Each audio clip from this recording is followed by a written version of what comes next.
right, so we're talking about, again, getting the big picture of the Texas Revolution, all right?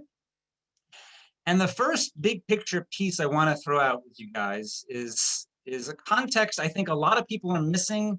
I emphasize it a lot when I teach Texas history up here at the University of North Texas.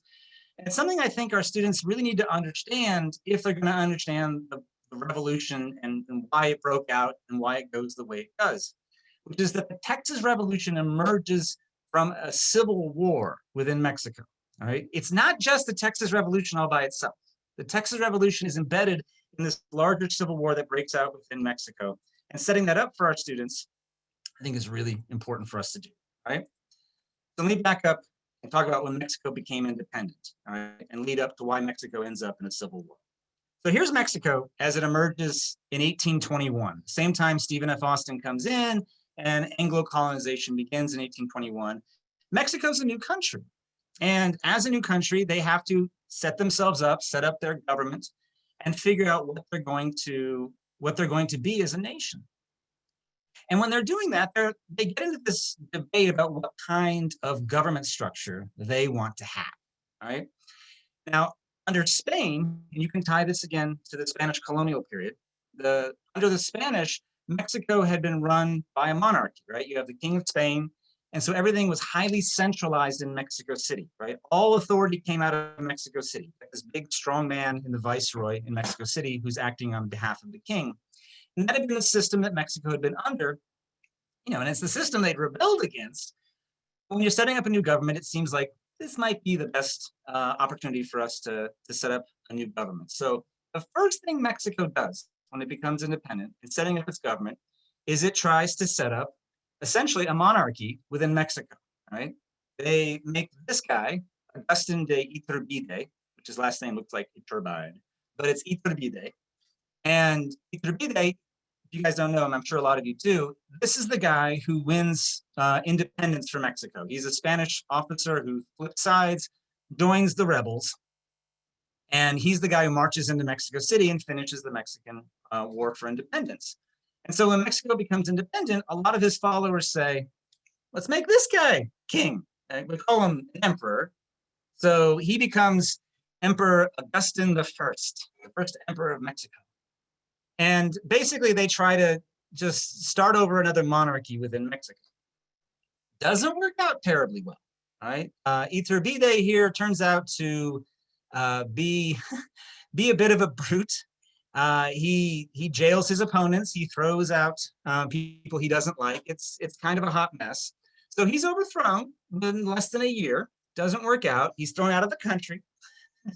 He'll later come back and get captured and then he'll get executed. So it's not a happy story with Iturbide. So they tried monarchy, doesn't work out. So then the question for the rest of Mexico is, okay, well now what do we do, right? What's the other option that we have available to us? And so Mexico looks to this situation, they got to come up with a new government, and they decide to create kind of the opposite of a monarchy. They're going to create a federal republic, much like the United States, right? And, they're looking to the United States in part for inspiration. It's not just that they're trying to copy the United States. They're looking at other federal republics and thinking it's a good idea. But they say, monarchy didn't work, let's try the opposite. And so they're going to set up a federal republic with a constitution.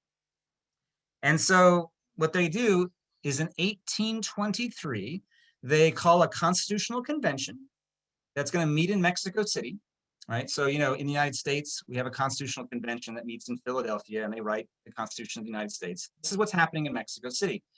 And they send representatives from all over Mexico down to Mexico City.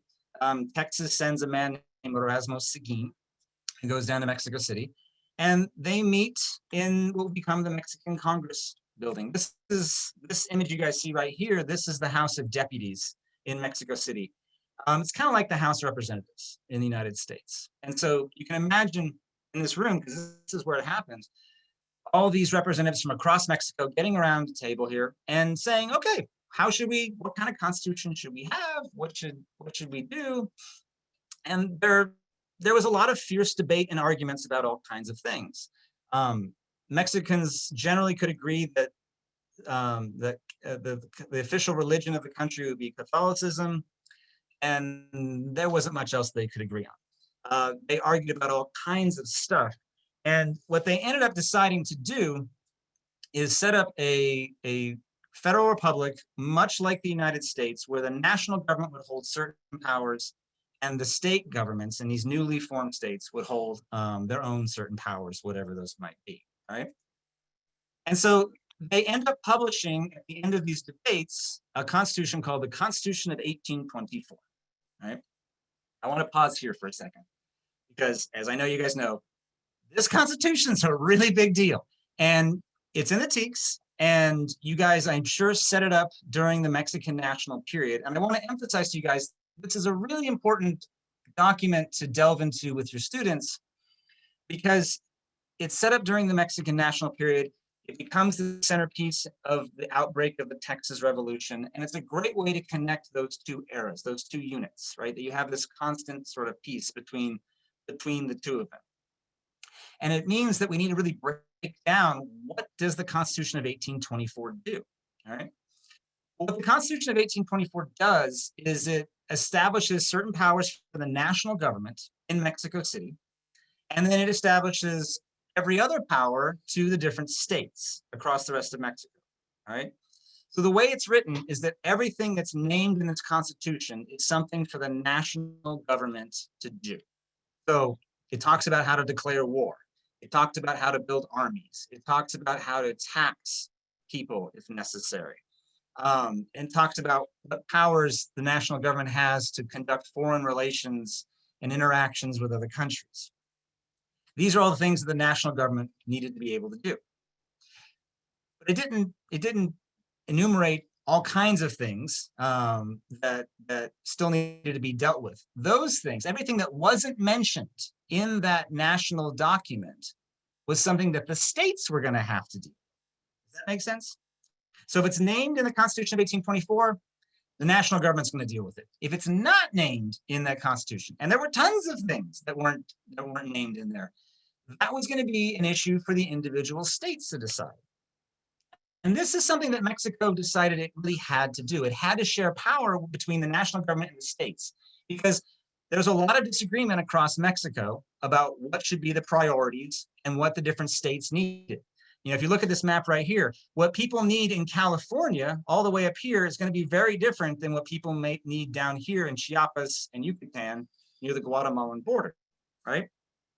And so the genius of the Constitution of 1824 is it gave a lot of powers to the states so they could run a lot of their own affairs, all right? And this is really important because this is what's going to be an issue in 1835 and 36 in the Texas Revolution, is that the Constitution of 1824 promises that the individual states will get to decide most important things for them, get to run their own business, get to run their own issues, whatever those might be. This is a lot of similar to how the United States sets itself up, right? The national government had certain powers and the state governments have certain powers. Within Mexico, that is part of how they're going to keep the nation together, is by giving all these different states their own power structure underneath that constitution, all right? And if you're within Texas, that sounds fantastic, right? Because you want to run your own affairs, right? You want to be able to set up things the way you want to set them up. You want to be able to make sure that if there's an issue in Texas, you can deal with it quickly and effectively. And so within Texas, amongst the Anglos and the Tejanos, there's a lot of real excitement about the Constitution of 1824. They think this is fantastic. This is going to make things easy for us. Woohoo! But then they get another notice and they come to realize, oh wait, darn it, Texas is not going to be its own independent state within Mexico, right?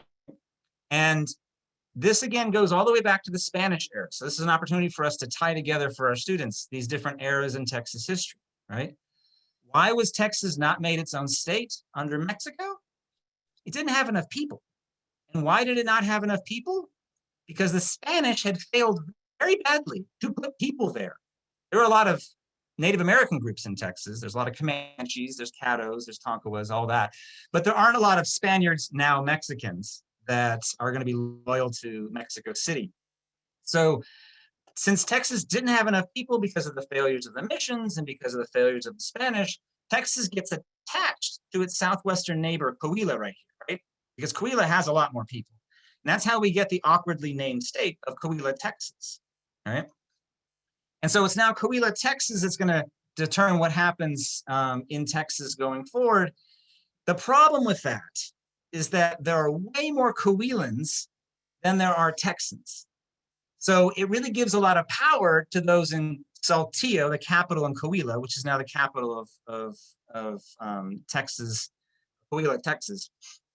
It gives a lot more power to the Coahuilans and not so much to the Texans. And that becomes a real point of concern long term, right? So I want to emphasize, when you think about Stephen F. Austin here, right, and you think about the Anglo colonists, they love the Constitution of 1824. At least they think it's a good thing, because it promises that states can decide their own issues and run their own affairs for the most part, right? The Tejanos, and the gentleman we see here is Jose Antonio Navarro. We'll be talking about him quite a bit more tomorrow. But Navarro is a good example of the Mexicans in Texas, Tejanos, which Tejano, I know you guys know, it's just Spanish for Texan, but the Tejanos like this too for the same reasons. They wanted to develop Texas. They wanted to be able to do it quickly. They didn't trust Mexico City to make most of those decisions because there'd been a long history of Mexico City not helping Texas very much. And so they're both big fans of the Constitution of 1824. The problem for them, as they see it, is that Texas is not its own state. Whenever Texas becomes its own state, then everything's going to be hunky-dory, we're going to be just fine, and things will go along really, really well, all right? So throughout the 1820s, that's the general situation around the Constitution of 1824. But then there's a problem, which is that Mexico starts getting into argument. Mexicans in different parts of Mexico get into arguments with each other about whether centralism, like a monarchy, is the best way to go, or this new experiment that they have in federalism is the way to go. All right, so let me break that down a little bit. So Mexico had tried centralism, and when we say centralism, you guys know what that means, right? Like, that means centralizing authority in Mexico City, like putting it in the hands of like a monarch or a dictator, you know, making Mexico City basically in charge of everything, centralizing authority there. Federalism is the opposite. It's giving power to the states, not all the power, but giving them power. That's federalism, because it's a federal, you know, power sharing situation. All right. Now they tried centralism with that, with Emperor Iturbide, with that monarchy thing. Didn't work out. So they went the opposite direction and embraced federalism and tried to have this constitution that shares power with the states. All right. Here's the thing about that. Most Mexicans, when the Constitution of 1824 is passed, think, well, then this will produce prosperity, right? Things will be good. Things are gonna keep getting better. We're gonna do well. The economy will prosper. Standard of living will probably go up, you know. And they look to the United States as an example where things had gotten better and had improved, and the United States had gotten bigger and stronger over time. Mexico thought that would happen to them, but it didn't. Throughout the 1820s, things get really unstable throughout all of Mexico. And there's a lot of reasons for that.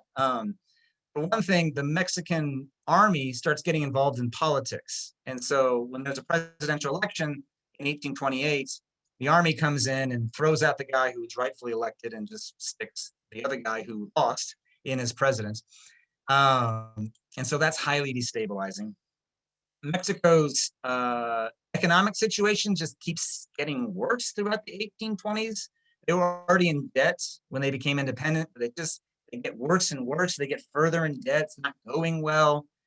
And then Spain invades Mexico in the late 1820s because Spain never agreed that Mexico was independent. And so, you know, Mexico has to fight off this invasion. Everything's just a hot mess, all right? So that's going on across all of Mexico. And it's concerning a lot of people in Mexico City who are looking around and saying to themselves, it looks like the wheels are coming off this bus right now, right? Things aren't going so hot. And they're worried about losing some of these provinces because you guys see down here, Yucatan, right down here? Yucatan was always rebelling. They were constantly rebelling against Mexico City. Zacatecas over here in the north of Mexico City, in the silver mining districts up there, was regularly pushing back on Mexico City. Maybe California might break off. We're not exactly sure. And they're getting reports that things are going a little haywire in Texas, right? And so that's why in the late 1820s, Mexico decides to send Manuel de Miri Terán on a little inspection tour of Texas. Now, Terán, he shows up, I think he shows up in the Teaks, I'm pretty sure he does. But he comes up in 1828 to do an inspection tour of Texas, right? And the reason this matters is he's being sent from Mexico City to inspect the situation in Texas, because people in Mexico City are starting to worry that Texas is spinning a little out of control, like Yucatan is spinning out of control, like other parts of Mexico are spinning out of control. And so Terán is sent to basically do a spy mission to check out what's going on in Texas and write a report back to Mexico City to say, okay, here's the situation as I found it. His official mission is to go inspect the border between Mexico and the United States along the Sabine River, but that's just a cover. He's there to spy. And so he does.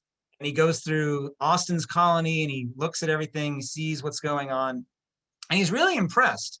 He writes this really detailed report saying how productive the Anglo colonies are, how many Americans have moved in. It's going gangbusters here. But Terán is also worried that things are coming off, the wheels again are coming off the bus in Texas. And so he's worried that there's just too many Americans here who are not paying attention to Mexican law. And so he writes a report back to Mexico City, and his report, it's a beautiful little letter, but his report basically just says, yeah, we're losing Texas, and the best thing we can possibly do is just outlaw further American immigration into Texas, right? So he sends that letter to Mexico City. It gets in the hands of this guy right here, Lucas Alman, which you never heard of Lucas Alman. He's one of those intellectual giants in Mexican history. He's kind of like Thomas Jefferson and Alexander Hamilton smushed into one person. He's really important. But the reason he matters right now is that he was what's called the Secretary of Relations. It's kind of like the Secretary of State. He's like, besides the president, he's the most powerful person in Mexico City. And when Terán's letter gets there saying, hey, we're losing Texas, things are spinning out of control here, Alman, I wouldn't say he freaks out, because that's not his way. But he's very alarmed. And so he walks down to the Mexican Congress, right? That same building I showed you earlier, the House of Deputies, and he waves the letter in front of them and says, we need to do something about this, right? And that's how we get the law of April 6, 1830, all right? That's a big thing in the text, right? And we talk about the road to the revolution. I want to flag you guys. This is really one of those, like, I would call this the first big step toward the Texas Revolution, is the law of April 6, 1830, right? And we often talk about it as a first step to revolution because it upsets the Americans. But I think it's important for a different reason, which I want to emphasize to you guys, which is it shows Mexico City is worried about losing Texas, and they start reasserting authority in Texas. Does that make sense? This is the first time you have Mexico City really pushing their authority back into Texas in a big and powerful way. And you can see that obviously in what the law said. We always talk about the first point right here. These are the three main points I always emphasize to my students. No more American immigration into Mexico. Okay.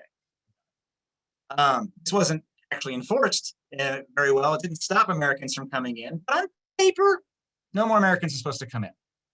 The second point we often talk about too, this one's really important. Mexico's president has the right, and he will, to establish forts in Texas to begin collecting taxes. I want to emphasize to you guys, when Austin and his colonists first started coming over, they had gotten an exemption from paying taxes, but it wasn't a forever exemption. It didn't get like a piece of paper that says, you never have to pay taxes in your life. It was, for a little while, 6 years, you won't have to pay taxes. So they knew that that was going to go away. So this wasn't a surprise. But the reason it matters is that Mexico's president can now establish forts, and this is Mexico City reestablishing itself in Texas. And then they also said, we need to stop importing enslaved people, which we'll talk more about that on Thursday when we talk about African Americans and when we get to that. But this leads directly to fights, right? And so they set up a fort at the mouth of the Trinity River, Anahuac, over here, which you can go visit today. There's still remnants that you can see there of what was at Anahuac. And then down at the mouth of the Brazos River, they set up a fort, Velasco, where they put federal troops there to keep an eye on the colonists and to collect taxes and all that sort of stuff. This matters because it leads to fights, right? The Texans resist this. There's the disturbances, as we often call them, at Anahuac in 1832 and Velasco in 1832, where there's fighting. At Velasco, 10 Texans and 5 Mexican soldiers die, right? And so when I present this to my students, I say, is this a step to the Texas Revolution? They're fighting and killing each other? And they usually nod and say, of course, they're shooting each other. This must be a war. I'm like, well, yeah, but they didn't see it that way, the Texans, and they didn't explain it that way to anybody who asked, all right? How did they explain it? The Texans said, we were fighting not against Mexico, we were fighting against centralism in Mexico City establishing itself here in Texas, against authority from Mexico City forcing itself on us. We're in favor of federalism and the Constitution of 1824, all right? That's how they explain this. And this is good enough for the rest of Mexico. Like, oh, you guys are just Federalists who believe very strongly in the Constitution of 1824. Okay, well, stop doing that. No more shooting people. But we're not gonna come up there and get into a big fight with you guys. All right. And so, in the aftermath of all of this, what do the Texans do? The Anglos and Tejanos. They ask for separate statehood, not independence, not separate nationhood. They want separate statehood under the Constitution of 1824. They know that that will give them the power that they need to establish whatever they want to do in Texas and to be able to assert themselves with Mexico City. So there's a couple of conventions in Texas. Stephen F. Austin is given the authority to ride down to Mexico City to take this information down there. He goes down to Mexico City to make the case, and he makes the case with Santa Anna himself. And I want to emphasize, the Texans were very excited about talking to Santa Anna because Santa Anna was known as being a big supporter of the Constitution of 1824. He was a big supporter of what was known as federalism. So they think he's going to be on their side, right? He's not. Santa Anna, as you guys know the story, Stephen F. Austin gets down there and he sits down with Santa Anna. And I wish there was a camera for this one. I would have loved to have heard this conversation between these two guys, right? But Steve's like, hey, Santa Anna, can we be our own state under the Constitution of 1824? And Santa Anna looks at him and goes, Steve, that's great. I'd love to let you guys do that, but we just can't do that right now. I'm sorry. So no separate statehood. You guys are stuck with Coahuila. So, tough stuff. And Stephen F. Austin gets really mad at this. And he writes a letter telling the Tejanos in San Antonio to go ahead and form a state government anyway. And that didn't fly very well. Santa Anna found out about it, threw Stephen F. Austin in jail. And so Stephen F. Austin ends up spending most of the rest of the next year rotting in prison. Poor guy. All right. Is that enough to push Texans toward embracing independence? No. And the reason for that we'll talk about in the next section. Most of them have too much to lose by full out rebellion. But what their conclusion is, we really need separate statehood so we can control our own affairs, even with Stephen F. Austin rotting in prison right there. All right. And that's at that moment is when Mexico erupts into a civil war. And this is the framework that produces the Texas Revolution. All right. Because by the time you get to 1833, 34, 35, most Mexicans lots of Mexicans across all of Mexico here are getting concerned that they're not just losing Texas, but they're losing all other parts of Mexico. And Yucatan's rebelling, California. We got to find some way to control things. All right. And so the solution that some people come up with is to centralize authority in Mexico City again. All right. To basically take power back from the states and put it back in Mexico City.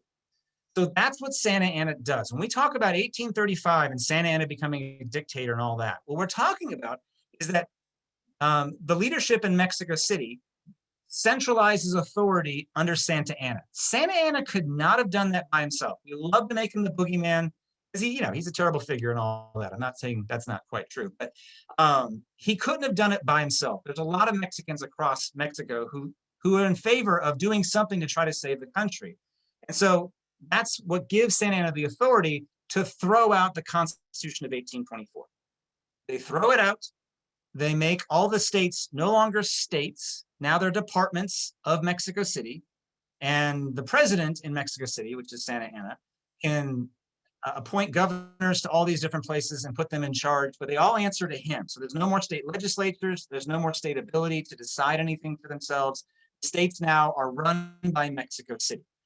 That creates a civil war across Mexico between centralists and federalists, because there are lots of states in Mexico that full out rebel against this idea. Zacatecas rebels.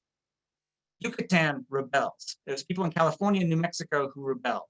Texas will rebel, but it's only one of many states that's rebelling in this Constitution of 1824 crisis that is happening, right?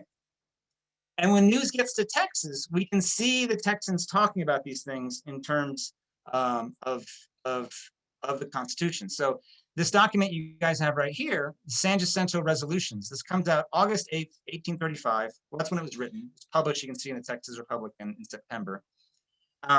I'll let you guys read that on your own, but the main point here is that they're saying, we have heard with profound regret that the Federal Republican Government of Mexico has been violently dissolved, that the constitutions of several free and independent states composing that confederation have been declared abrogate and void.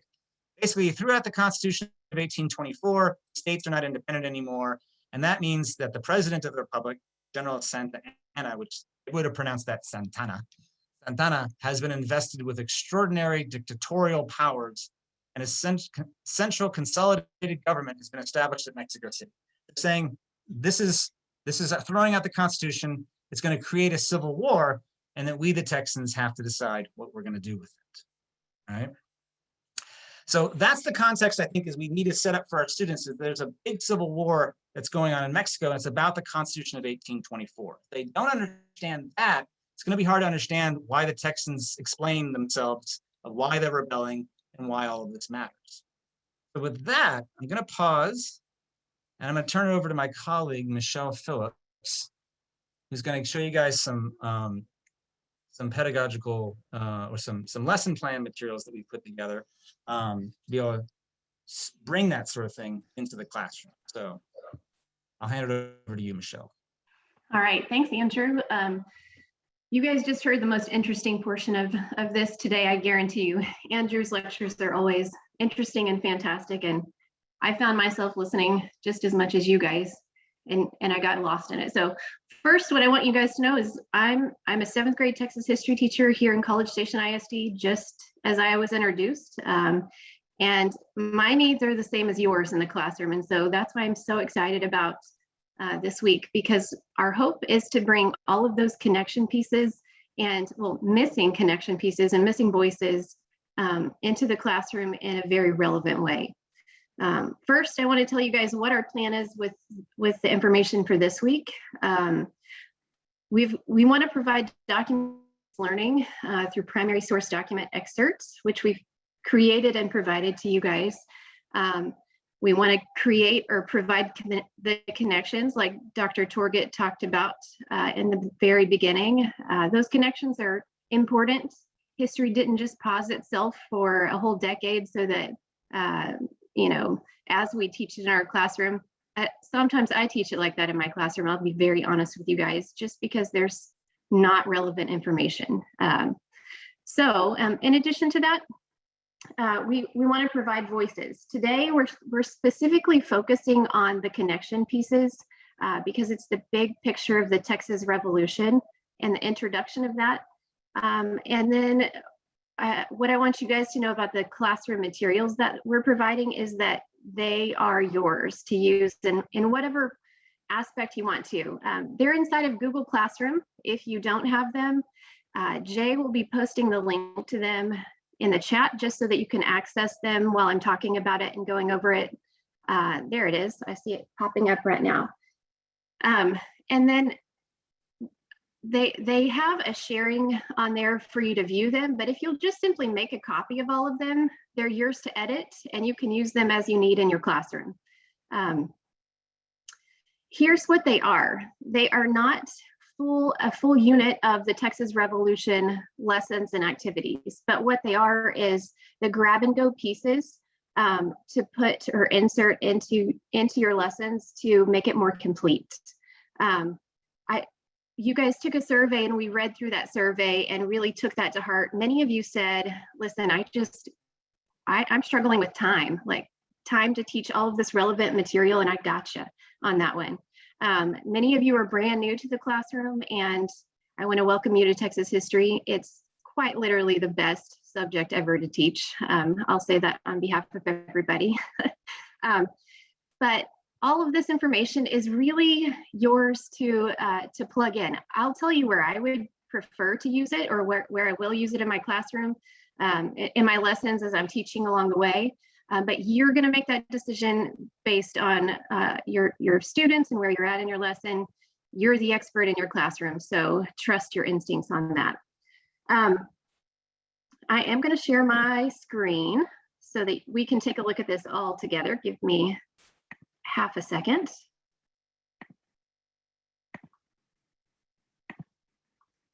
All right, so what I'm looking at now is the lesson plan template that we've provided you.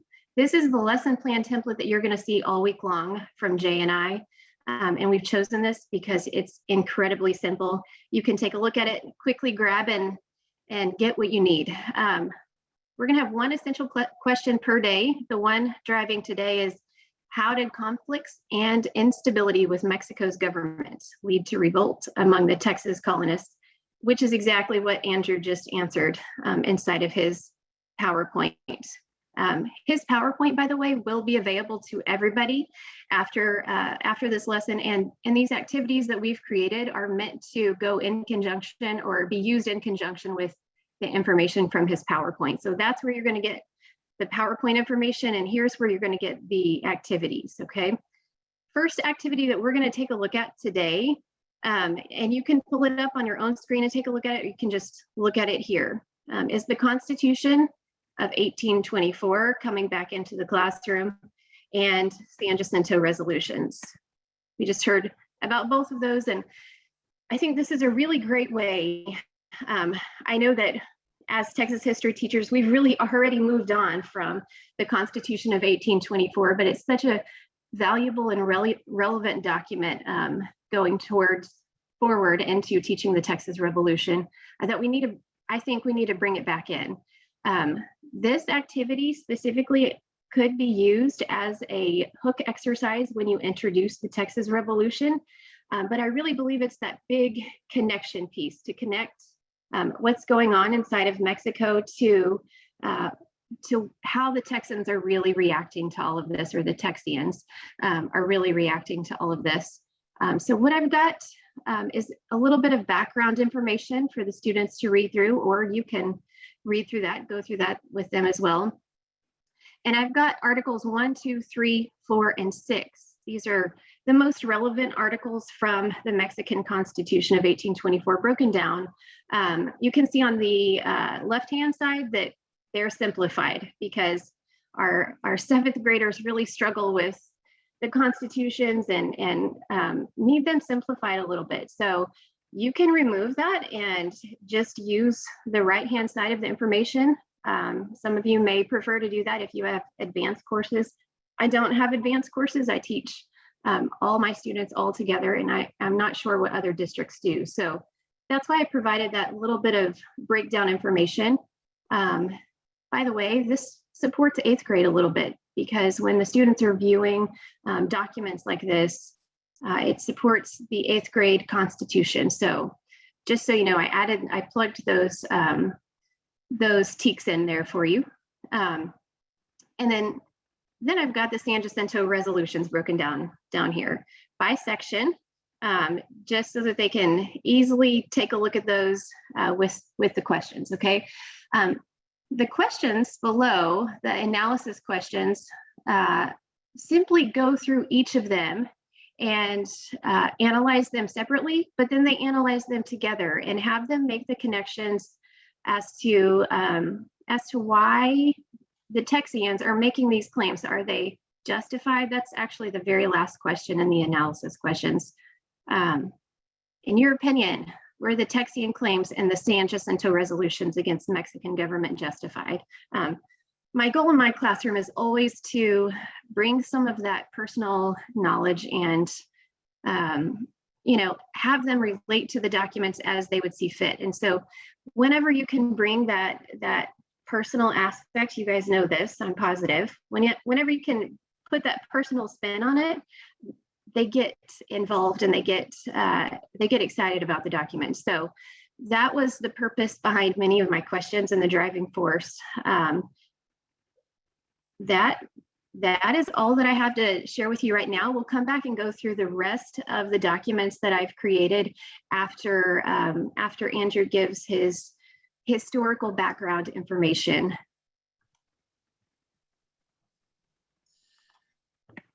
Michelle, you could unshare your screen here. I'll pop back in. There we go. All right, guys. So, big picture context number 2. Something else that we need to emphasize with our students so they can understand what happens during the revolution. But the Texans were very divided amongst themselves, and that mattered and really controls and shapes the events that follow through the fall of 1835 and early 1836.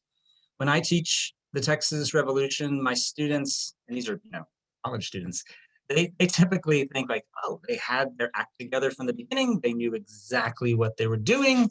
And the answer I always have to tell them is like, no, they really didn't most of the time. Like they knew they all hated Santa Anna, so they're united on that. But they're deeply divided amongst themselves, and that will shape events during the Texas Revolution in a really powerful way.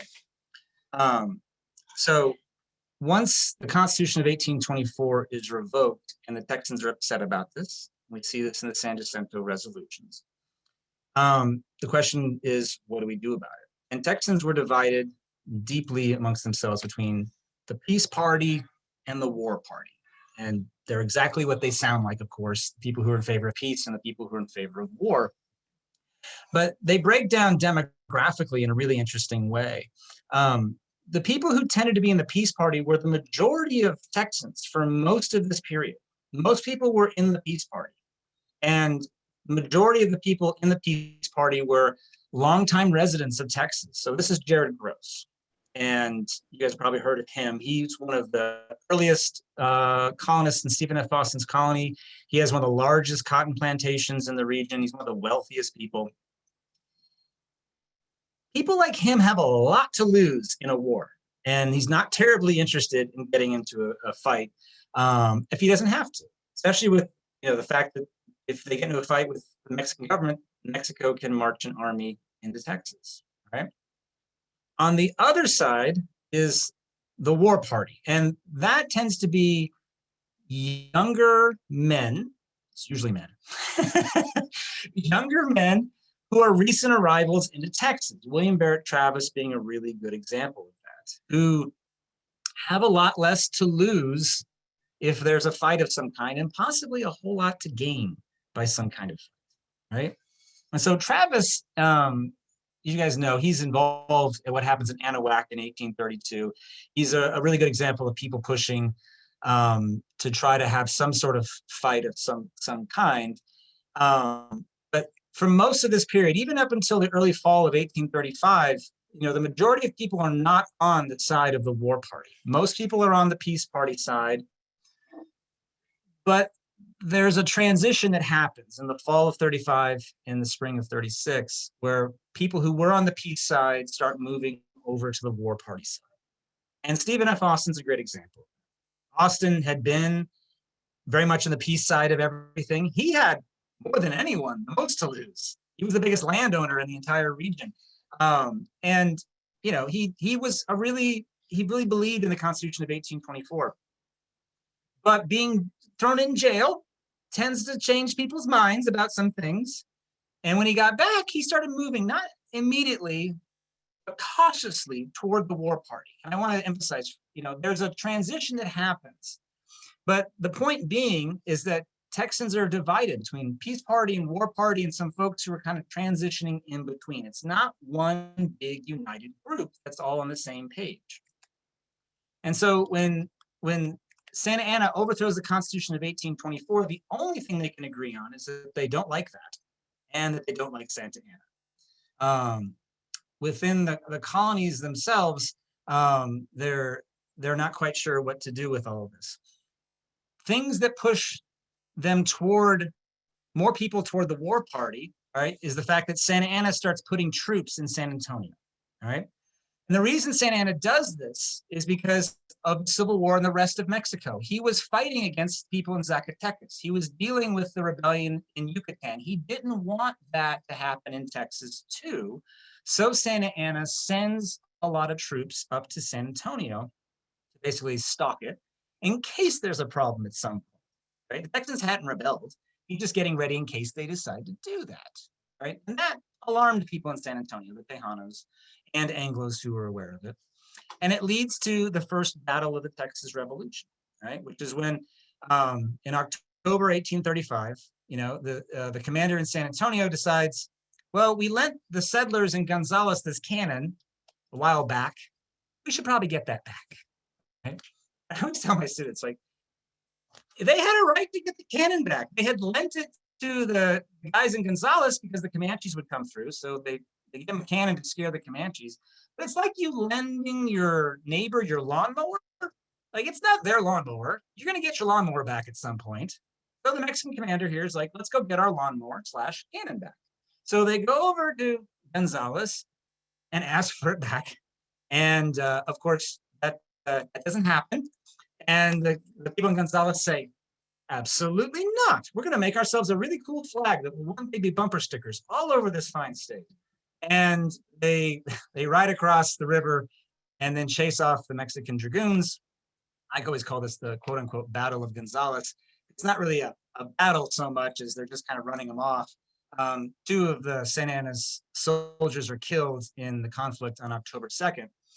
But the reason this matters is that this now forces Texans to try to figure out, why are they fighting, right? The Battle of Gonzales means we're actually shooting at each other. We were shooting at Santa Anna's troops. We killed a few of them.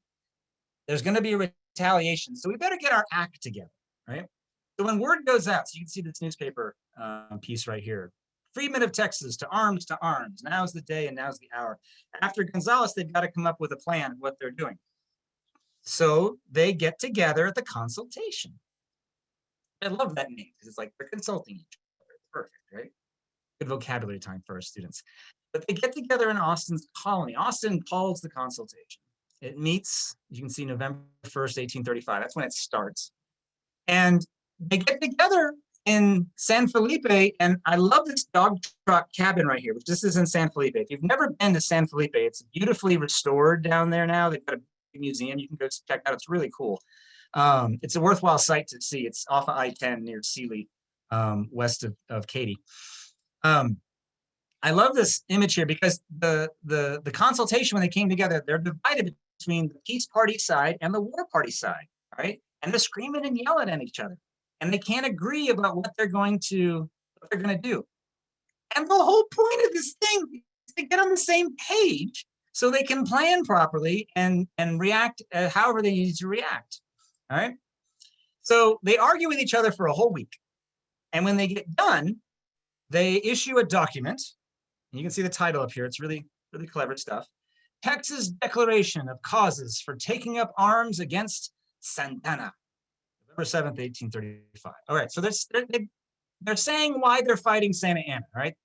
And they say, okay, here's what's going on. Santa Anna overthrew the Constitution and he's made himself a dictator, and that's a problem. So we don't like Santa Anna. That's the first thing they say. And then the first article, they say they're doing this in, you can see right here. We have taken up arms in defense of our rights and liberties threatened by encroachments of military despots. And this is the key, in defense of the Republican principles of the Federal Constitution of Mexico of 1824. We're fighting, we're mad because Santa Anna overthrew the Constitution. That's what we're mad about. So here's the question, what are we fighting for? That's the good one, all right? And that's the fifth article, and I love this article. I just love this thing. I take it apart with my students because it's just wacky town, right? It is weird. So here's what they say. Let's read it together. We are rebelling because they hold it to be their right, they being us, during this disorganization of the federal system. So Mexico is a hot mess right now. And since there's a despot or a dictator, the reign of the despot to withdraw from the Union, basically Mexico's overthrown the Constitution. We have the right to establish an independent government or adopt such measures as we may deem best calculated to protect the rights and liberties. So they say, we could be fighting for independence here. Maybe. But then they have a semicolon, and then they say, but we will also be faithful to the Mexican government as long as that government, the nation is governed by the Constitution of 1824 and laws. So what have they just said? We might be fighting for independence if we feel like it, but we might be fighting for the Constitution of 1824 at the same time, right? We're doing both. That's what we're doing, right? So I would say to my students, they had one job to do, decide what you're fighting for. And what do they decide? They decided we can't decide. That they're basically saying we're fighting for whatever, but yeah, this, we're fighting for this, both things, all right? This is a great document, therefore, to use with your students so they can see that they're divided amongst themselves still between what they're fighting for, and they can't make up a decision, all right? So they first declare they don't know what they're fighting for, and then they create a government. But a government of what, you might ask?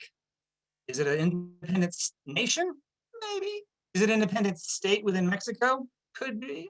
They're not quite clear. They have no idea if it's a state or if it's a nation. And so they make a fairly dysfunctional government, which will be a real problem throughout the Texas Revolution. They have an election where Henry Smith here on the left, who is kind of a leader of the war party, all right, he gets elected over Stephen F. Austin, who is still seen as he's not quite peace party. He wants to fight Santa Anna, but he definitely he doesn't want to declare independence yet. And so they have an election between these guys, and it's a real close election, 30 votes to 22. But Henry Smith is the guy who wins. And so you've got this real militant guy in charge trying to organize all these other guys who aren't sure if they want independence or not. And Henry Smith immediately gets into a fight with the new Texas government. Again, a government of what? We're not sure. But they create something called the General Council. And there's no division of power between them. And he starts telling them what to do, and they start telling him what to do, and they just start squabbling amongst each other like my kids do often in the back seat of the car whenever I'm driving anywhere. And they therefore cannot agree on anything, and they can't organize anything, which is not good if you're trying to fight against anyone, particularly Santa Anna, who happens to be quite good at organizing things if he wants to be. Then, just for fun, they create an army. Again, an army of what? Is it a nation? I don't know. Is it a state? Do states have armies? I'm not sure. And Nick San Houston, the general of the army, this is not the slogan of the army anymore, I don't think, but he truly is an army of one. Like, there is no army. He is in charge of himself and whatever army he raises. But the Texans already in the field who are still, out there milling around and such, he's not in charge of any of the volunteers or any of those folks. So he's in command of absolutely nobody, all right? Because they couldn't agree that they would put him in charge of the soldiers already in the field in Texas, all right? And again, this matters because it means that Texans are highly disorganized during the fall of 1835 and the spring of 1836. It's a hot mess express, as my daughter likes to say. And so it is kind of all over the place. The only place where you have any sort of organization is that there's a lot of Texans who start migrating over towards San Antonio because they want to throw out soldiers who are loyal to Santa Ana, which are based in San Antonio, right? There's a lot of soldiers loyal to Santa Ana in San Antonio. So you have the Texans that start going out that direction. But even there's about 300 to 500 who start, who are out there, by November 1835, and they're kind of milling around outside San Antonio, and you can't get them to do anything. Stephen F. Austin had been, he tried leading them to charge into San Antonio and take over San Antonio, and they refused to follow him. And so then another guy named Burleson gets in charge of the Texas soldiers around San Antonio. They won't follow him into San Antonio. And so, by late November 1835, even the armed forces on the Texas side of whatever's going on here are just kind of unclear of what direction they're going to go, and they can't agree on anything. A lot of them just start going home and abandoning this army militia, whatever it is, outside San Antonio, and they just start heading back to their homes. That's when, very famously, a guy named Ben Milam, which I know you guys heard of, I know he's in the Teagues, Ben Milam jumps up on a stump and just yells out, "Who will follow old Ben Milam into San Antonio?" And apparently that sounded good to about 300 guys, because on December 5th, 1835, they say, "Sure," and they follow Ben Milam, and the Battle of Behar commences, where they start running into San Antonio. And there's a big 5-day street battle that goes on in San Antonio, where the Texans, and I keep saying Texans, I mean Anglos and Tejanos, when I say Texans there, going in and fighting against Santa Ana's troops under the command of a guy named General Cox, right? And you guys know this, I know. It's a brutal, street battle, door to door, house to house. This is the Veramendi house. These doors, until recently, have been inside the Alamo Chapel, where you can see them in person. This became the Texan headquarters during the battle for Behar. Ben Milam stuck his head out of this door during one of the days of the battle and took a shot to the forehead from a sniper from Santa Ana's army and died. But the Texas Army continued pushing forward. They took out about 150 of Santa Ana's troops under General Coss, pushed them out to the east. And this is a map you guys can see. It's San Antonio about this time period. And over here on the far eastern side is this old broken down mission that had been known as the Bolero mission, more commonly known as the Alamo, where General Coss's troops go into. They look around themselves when they get in there and say, "This is not a good fort. We probably shouldn't stay here." And so they surrender.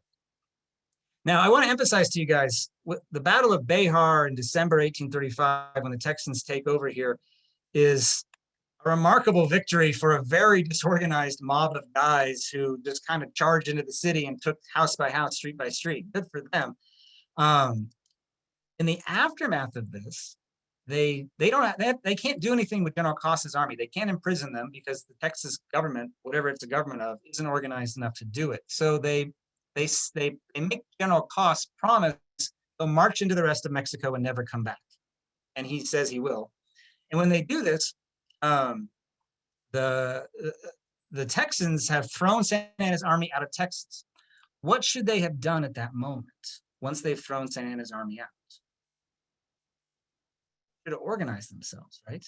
They should have prepared for somebody, probably Santa Ana, to come back and to come in the area to reclaim it. But they don't. And that is really important because they're deeply disorganized. They don't have a clear vision about what they're going to do. They haven't declared independence. They don't have an army that's very functional. They don't have a government that's very functional. And they have no ability to plan or prepare. That's going to matter because who is going to come back? It's going to be Santa Ana, all right? So by late 1835, you've got deep divisions. You still have divisions between war party and peace party, and you have divisions over what should we be fighting for. Is it still the Constitution of 1824? Or some people are moving more toward independence, but that's still a deep division amongst everything.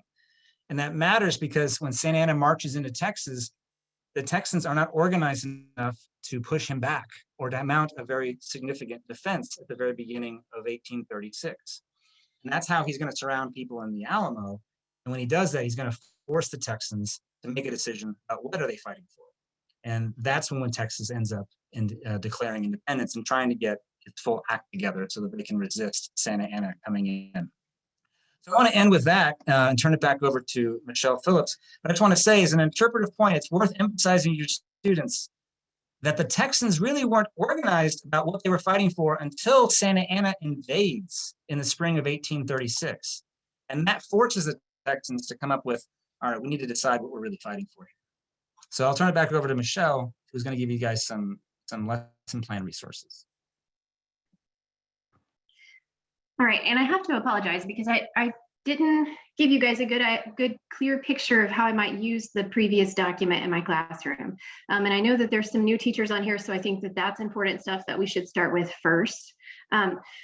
Just a rule of thumb, whenever I'm presenting any kind of primary source document to my students, I make sure that it's within group work, obviously minus last year, but I'm so excited about group work coming back this year.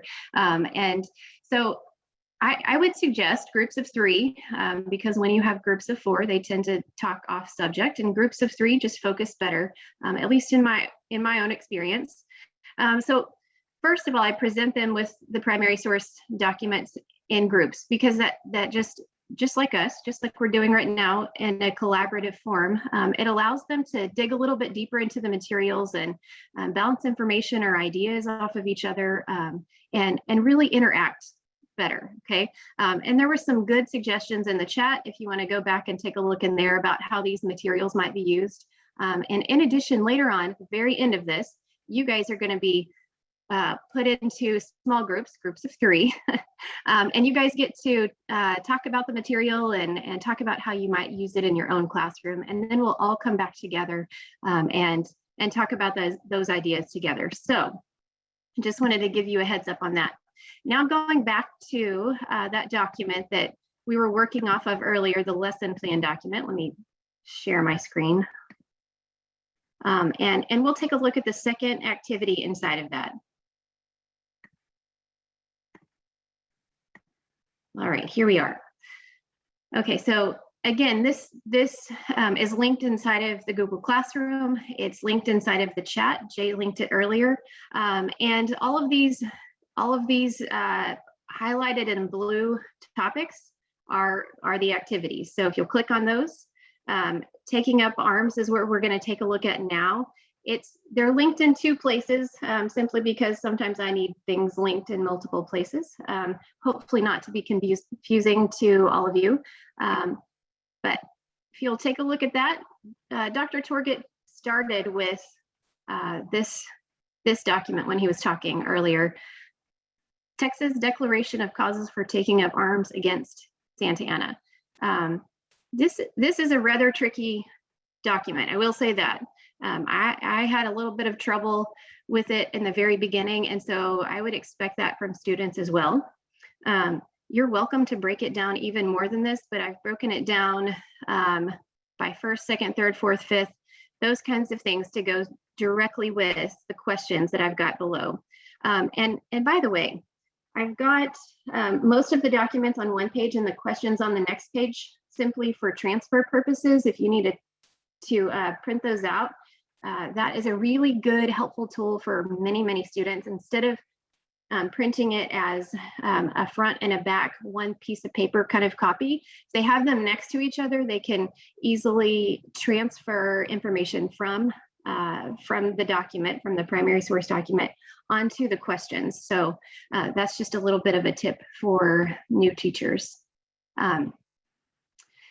What I want them to do, or what the purpose of this was, is for them to really interact with this document and decide, are Texans doing the right thing? Are Anglo-American settlers, do they have a right to claim war or declare war against Mexico? And if so, why? So that's kind of my driving question in this, and that's actually the last question after they interact with the material. There is some like rephrasing and defining. Define the phrase "taking up arms." This is again something that would work very well in a small group. The students can talk about what taking up arms might be and what the action might be, those kinds of things.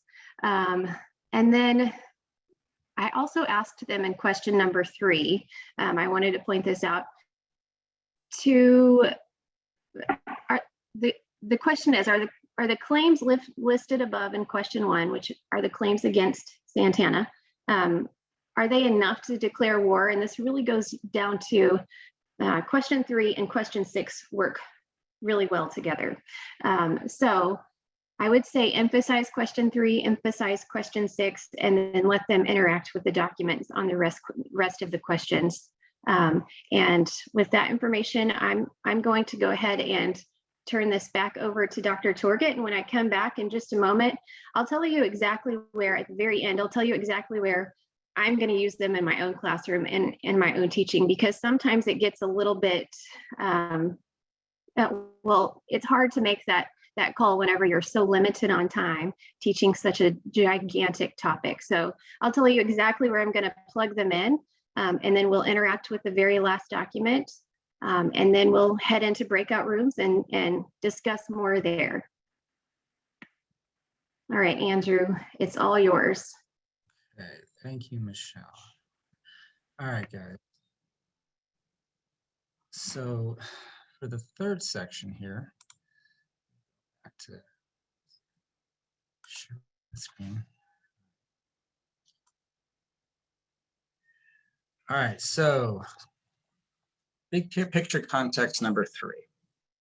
And obviously these things all kind of fit together, right? So the civil war that breaks out in Mexico, which shows that Mexicans, by the way, are divided amongst themselves. Texans divided, and how do we respond to that? And those divisions being so deep and enduring in powerful ways shape the revolution constantly throughout all of this. And then the third context, and I don't think we get to talk about this very much either, but it's really important for understanding how the revolution plays out, is that the United States plays a very key supporting role in the Texas Revolution. And there's a lot of reasons for that. The beginning of the revolution, a lot of the settlers in Texas, the Anglos in particular, not so much the Tejanos, but the Anglo settlers in particular, looked to the United States as the support network they hoped would be at their back, whatever played out, that they would be able to get some kind of support. And in particular, the war party. I want to emphasize that too. So when we talk about those divisions, I want to connect those pieces. Those who were in support of the war party base a lot of their ideas that they could win a war on the idea that if they start a war, the United States will get involved.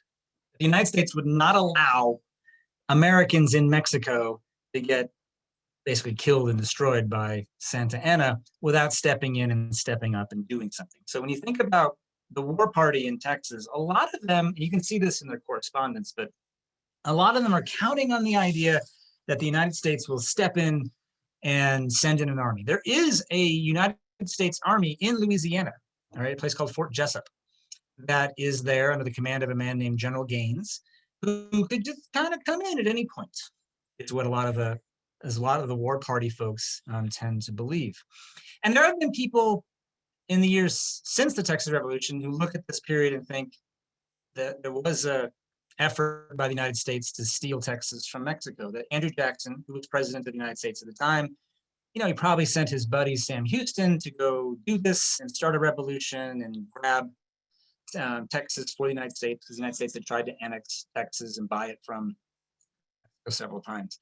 We don't have any proof, really, of Sam Houston being an agent for Andrew Jackson. They were buddies, they were friends, but the reality is when the Texas Revolution breaks out, Andrew Jackson has an opportunity to get involved. And they being the Jackson administration, could have declared in favor of the Texas Rebellion, have been in favor of trying to do something in all of this, but Jackson declares the United States neutral in this conflict. All right, he backs off here, and that's on purpose because the United States does not want to get into a war with Mexico. It feels like it's pretty likely gets involved in the Texas affair. And so Jackson just kind of wants to see whatever's going to play out on its own. So Texas does not get official support from the United States, right? And usually we just kind of end it with that. But the reality is Texas, the rebels get a lot of support from the United States, just not from the United States government, right? And the reason is the United States is deeply entangled in what's going on in Texas, especially the American South. So if you're taking notes, please write down, the American South is fundamentally behind supporting the Texas rebellion because almost everybody who was in Texas, the Anglos, I mean, who are in Texas, is from the American South, right?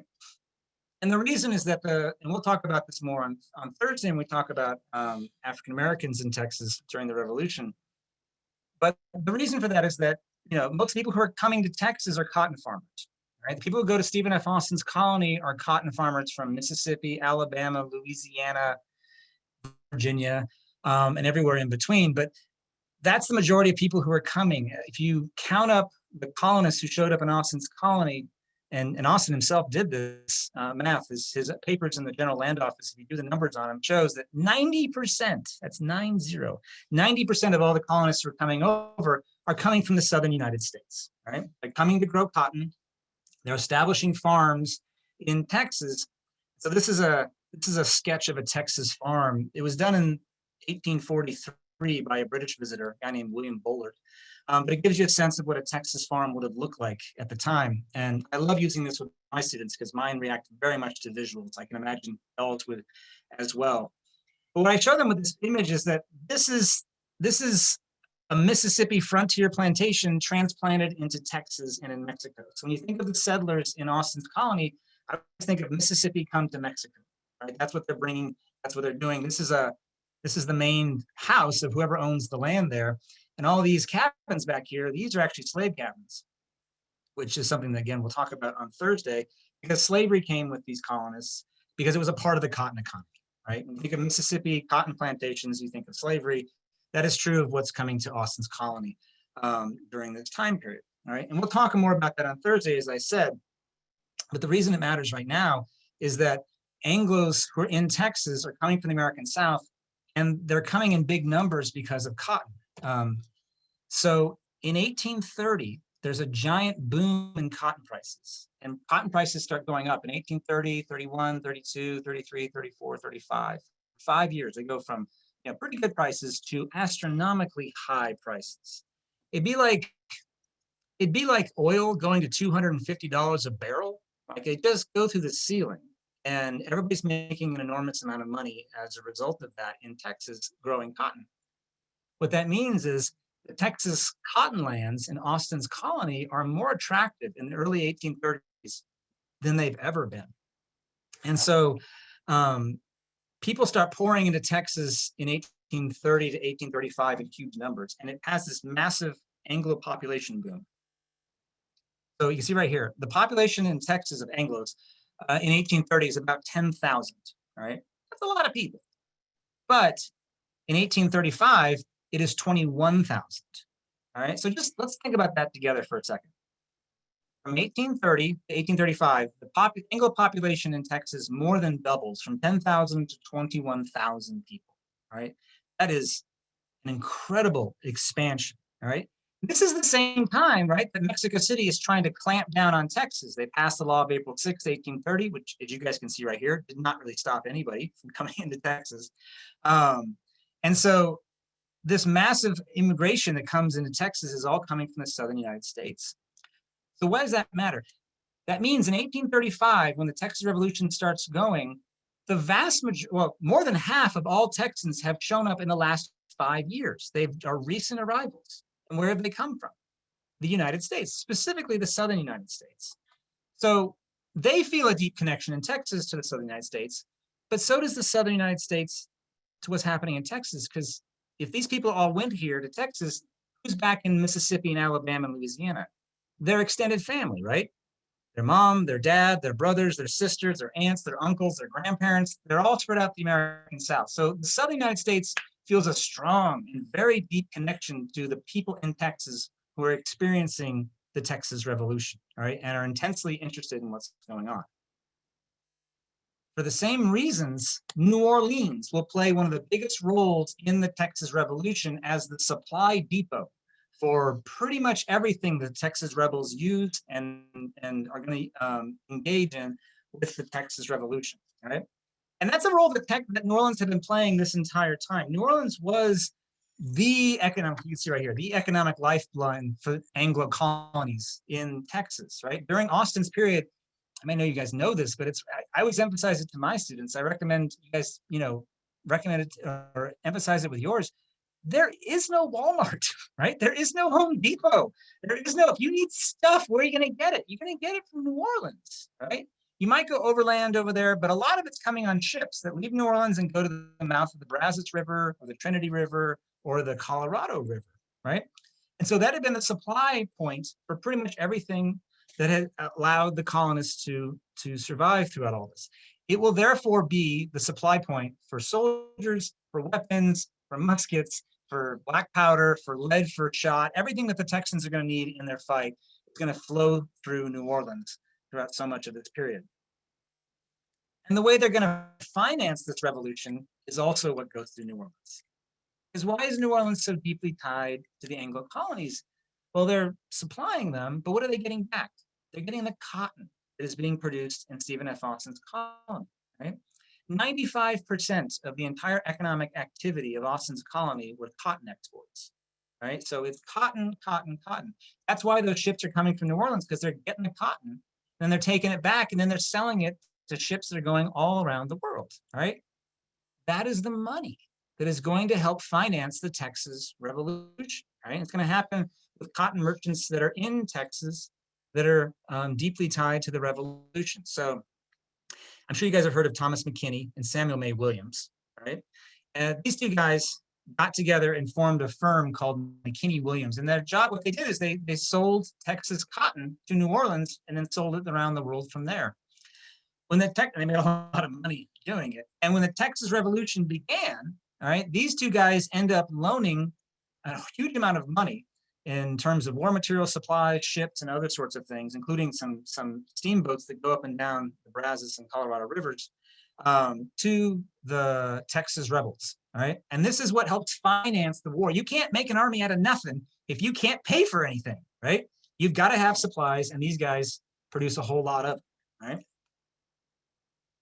And New Orleans is going to factor very big in Stephen F. Austin's efforts during the Texas Revolution, because he's going to be sent to the United States to raise money, supplies, and try to encourage anybody who wants to join the rebellion. So Austin, there's one thing that was good that the Consultation did, which is to send Austin to the United States to try to raise funds. He was sent with William Wharton and a guy named Branch Archer, as these three guys are supposed to go raise money. And Austin, when he's leaving, he writes a really nice letter to his sister, Mary Austin Holly. And this is just a quote from it. You guys have some of this in the materials that Michelle is going to provide to you guys. But Austin says in his letter, he's sort of explaining his mission to the United States. And I use this with my students. It's a really great letter. And he says, he's talking to his sister, our fate will probably be decided in 3 months, right? We don't have much time. Things are bad, right? Santana, see why he wrote Santana as one word? That's how they pronounced it back then. I know I've said that before, but that's how we know that's how they pronounced it back then, because it was written as one word most of the time in correspondence. But Santana is making a great effort. If he fails, it must be his last. Now is the time to aid us. Now is the time of salvation. And then he gets to the point. We need everything. Provisions, money, men well armed, officered and provided for, and we'll pay you guys back, we promise, with land and whatever else we can raise. But we need supplies, we need help. And where are they going to get all this, right? They're not writing a letter to Brazil. They're not sending somebody over, to Germany. They're sending him to the United States because they know that's their best effort. And they send him directly to New Orleans. That's the first place he stops. He says, hey, you guys want cotton? We need to win our revolution. Can you guys lend us some money? Austin was trying to raise $1 million. He got pledges for $250,000 in New Orleans, right? At very high interest rates. This was the original payday loan. So it was a very high interest rate that Texas was going to be paying for all this stuff. But he got pledges for 250,000. He only got 50,000 in cash. But hey, that's something. And they can start buying some, war materials with that. And so he goes on from there. He travels from New Orleans. So he goes over to New Orleans over here, and then he travels up to Nashville. And all along the way, he's like telling people about the revolution. He's explaining what's going on. He's saying, we need your help, right? He gets up to Kentucky. He goes to Louisville. And then in Louisville, he delivers a talk. He delivers a speech on March 7th, 1836, which I love that because it's one day after the fall of the Alamo, right? So it's a very poignant date. And he gives an hour-long address where he's explaining what's going on, right? And so in his address, he says, Texas would have been satisfied to have been a state of the Mexican Confederation, and she, Texas, made every constitutional effort in her power to become one. This is, again, the Constitution of 1824, the civil war within Mexico between Centralists and Federalists. He's framing it that way because that's how he understands it. That's the way he encountered all of this. But that's no longer practical, he said, for that confederation under the Constitution of 1824 no longer exists. Right? No, it was rice and bread. Rice and tortilla. There we go. And then he goes on, he says, so if we're going to win, we need you, the United States. He said, we look to this happy land, the United States, as to a fond mother from whose bosom we have imbibed those great principles of liberty, which are now nerving us, although comparatively few in numbers and weak in resources, the content against the whole Mexican nation in defense of our rights. Basically saying, we need the help of the United States, or I don't know what's going to happen here, but we really, really, really need you. He went on from there to Pennsylvania and then on to New York. And as he's going, he gets more and more,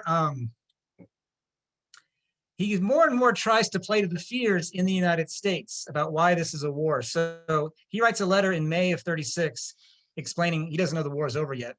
A war of extermination is raging in Texas, a war of barbarism and despotic principles waged by the mongrel Spanish, Indian, and Negro race against civilization and the Anglo-American race.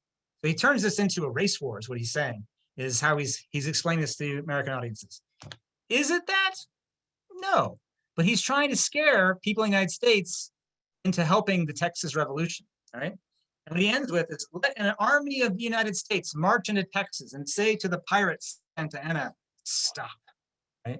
So he's playing deeply into the emotions of the United States, and he's playing on the fears that a lot of Americans would have of their relatives in Texas and what might be happening to them, right? And the stuff that he talked about got into the newspapers, and then other reports of the Texas Revolution got into the American newspapers. And I want to emphasize, these got printed all over the United States. And the way newspapers worked in this era is that something would get printed in a newspaper, and then the editors of other newspapers would copy that if they thought it was interesting. Like if you're the editor in Richmond, Virginia of a newspaper, you would get newspapers from all over the United States, from New Orleans or St. Louis, wherever, and you'd get those newspapers and you'd read it, and whatever was most interesting, you would literally cut it out and put it into your newspaper. This is the original cut and paste. And so the Texas stuff was great copy. Editors loved putting stuff about the Texas Revolution because it meant people were going to buy their newspapers. And so this is an article that showed up in the Richmond Inquirer in Richmond, Virginia, about the Texas Revolution. And it kind of plays off of what Stephen F. Austin is also saying, and it's showing up in the American newspapers, is that we need Americans who are willing to go to Texas to defend other Americans, as they were describing it, in Texas with the Texas Revolution. You can see right here. One brave United States rifleman can put 10 of the cowardly slaves of Mexico to flight. Yes, he can do it with a Bowie knife. Right, playing this sort of big idea that the Americans can do whatever they need to do, the bravest, toughest fighters everywhere. And what's really interesting is that a lot of Americans, particularly from the South, from the Southern United States, a lot of Americans did go into Texas and be a part of the revolution, right? And they joined in the fighting in places like the Alamo, Goliad, and then later at San Jacinto, right? And there's a really wonderful scholar named Paul Lack who did this beautiful study of the Texas Army during the Texas Revolution. And he he counted up all the people who had fought in the Texas Revolution on the Texas side, and he did research on all of them to see where they had come from and when they had come into Texas. And if you do the math and you do the numbers, it's fascinating.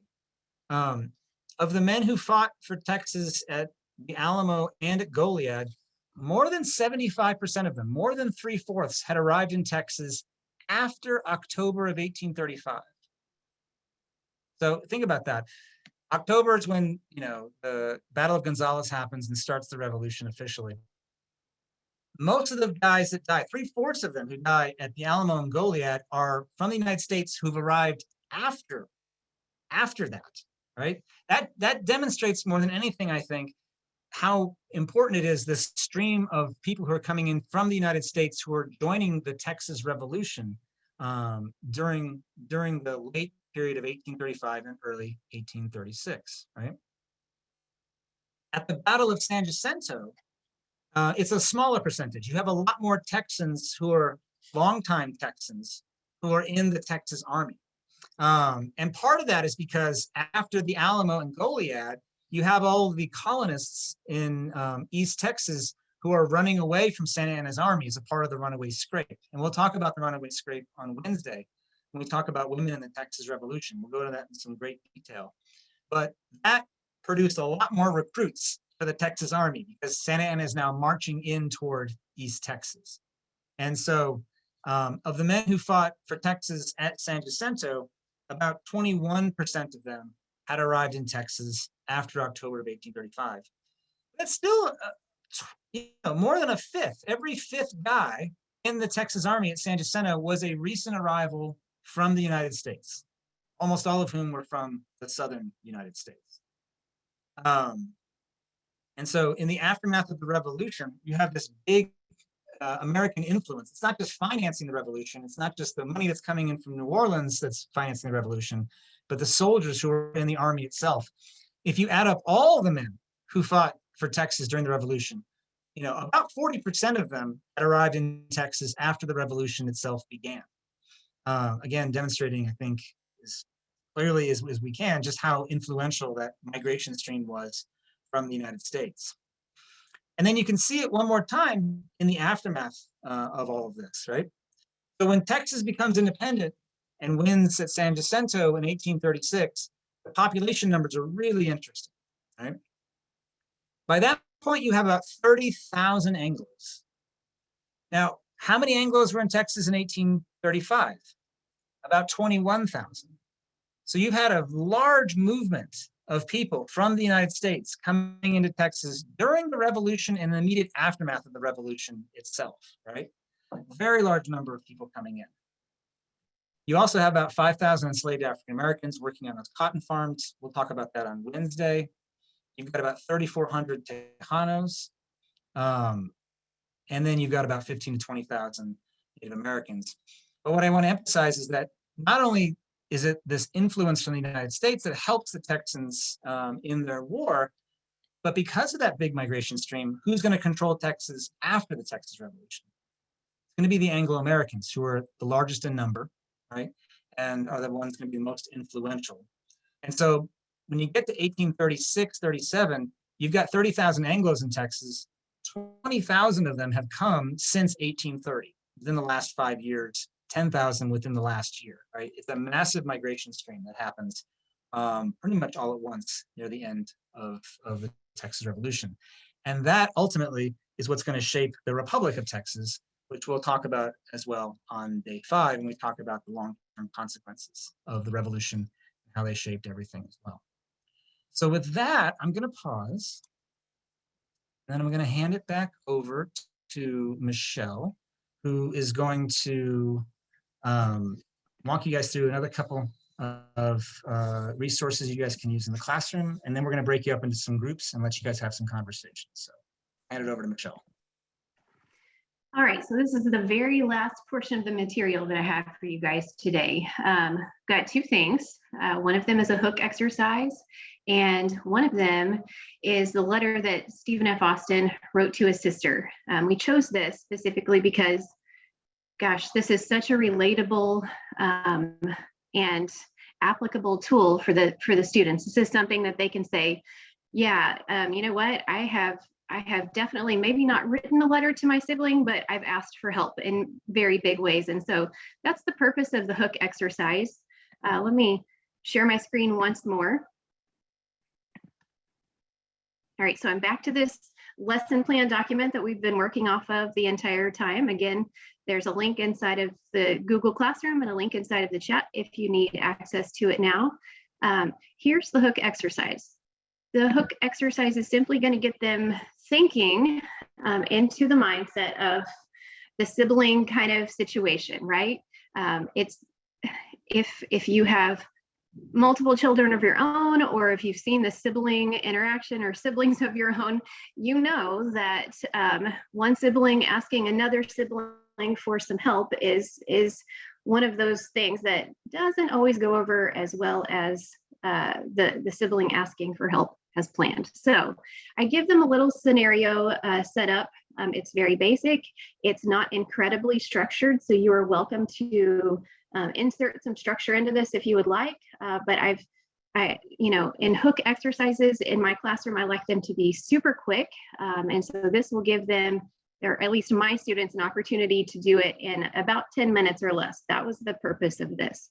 So I would give this to my students right before I introduce Austin's letter to his sister, and let them just do this independently and not in a group. So I would want feedback from them independently, and then they would be able to keep this document and the information that they wrote down here in a letter format. By the way, I have created a letter format because sometimes that's hard for my 7th grade students. So they're charged with, the instructions say, or ask them to write a quick letter to their sibling or to their cousin if they're an only child, asking them to help finish collecting some of the donations that the scenario set up for them. And really, this is their last resource. And so that, I'm going to leave that right there because this is a very quick, like I said, hook exercise. By the way, these two documents are meant to be used independently of each other. You can take the hook exercise or you can leave it, either way. But here's the letter to Mary Austin, Stephen's sister. And here's the deal. In my classroom, often, very often, I get the question right about the time that we start to talk about the battles of the Texas Revolution. Hey, where's Stephen F. Austin? You know, we spent so much time talking about him during the colonization and through the Mexican national era. Where did he go? And so this letter does a really great job of painting the picture where he is, and for the purpose of why he's there in the United States and why he's not back here in Texas fighting. So again, I've got this letter broken down, this primary source broken down. The paragraphs are numbered 1, 2, 3, 4, and 5. 6 and 7. Sorry, there's 2 more down here. And the analysis questions, again, they're prompting them to dive into the text and analyze it, pick it to pieces, kind of thing. It asks them, for what purposes is Stephen F. Austin in the United States? Going back to the material that Dr. Torget just presented. Why is he there? What is he doing there? And I want to point out a little bit further down here that I put in there. The question number 6 is, if they had not received the support from the United States, do you think the outcome of the Texas Revolution had been different or would have been different? This is a variation of the question that I use a lot in my classroom. If this scenario was different, or if this had happened differently, would the outcome have been different? We use that in a lot of aspects. And so that's why I inserted that as question number 6, to get them thinking in the way of, well, yeah, if that had happened differently, maybe, possibly, and then how so?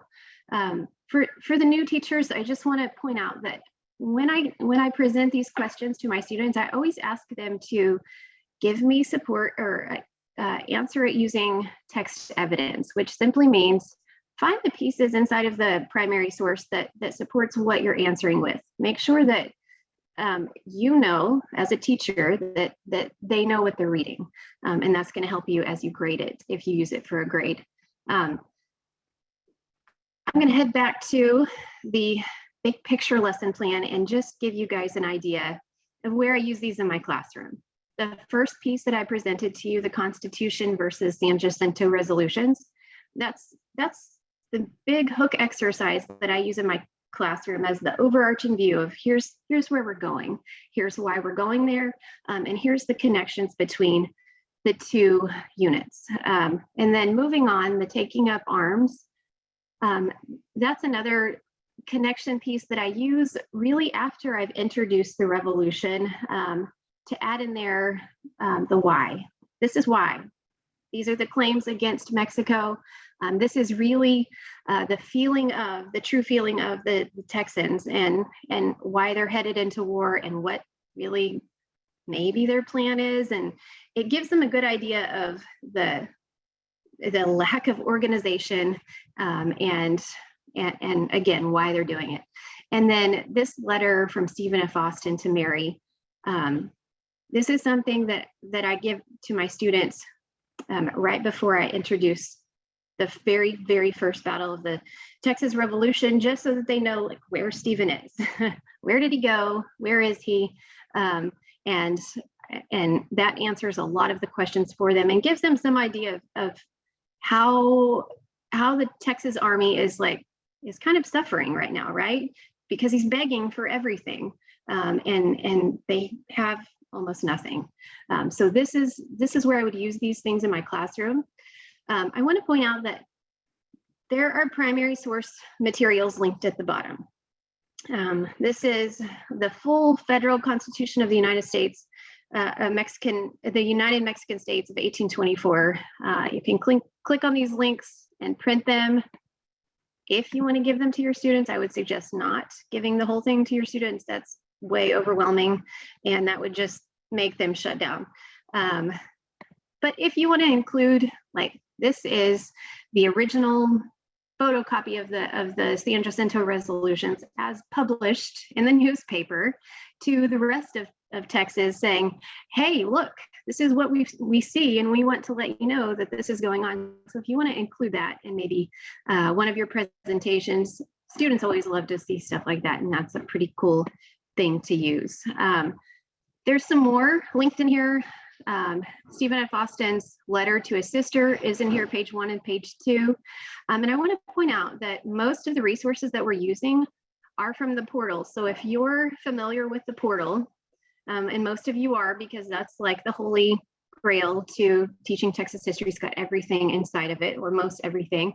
But if you're new to Texas history, this is the resource that I want you to grab and use today, because the portal is very valuable to us.